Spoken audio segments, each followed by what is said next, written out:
করছি, গ্যাস চুলায় আছে। এই ডালের বড়া দিয়ে আর আলু দিয়ে এটা তরকারি করব। আর আমার মা আগে এইভাবে করে খাওয়াতো। ডাল 1 ঘন্টার আগে ভিজিয়ে রাখা হবে, তারপরে সেই ডালটাকে বাটতে হবে। তারপরে এর মধ্যে দেওয়া হয়েছে পেঁয়াজ, লঙ্কা, রসুন, আদা, হলুদ।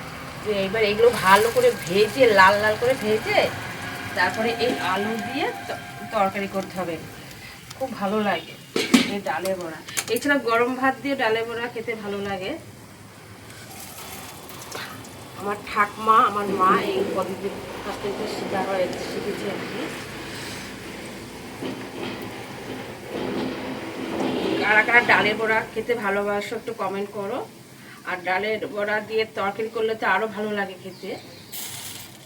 যেহেতু আমি কাঠে করছি, এটা আমার কাঠের কড়াই, এর জন্য এত কালো, কারণ আমার গ্যাস শেষ হয়ে গেছে।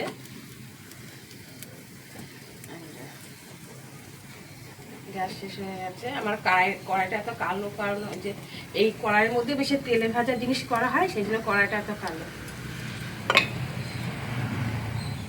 এই যে আজকে করা হবে এই ডালের বড়া দিয়ে আলু দেওয়া তরকারি আর পটল ভাজা।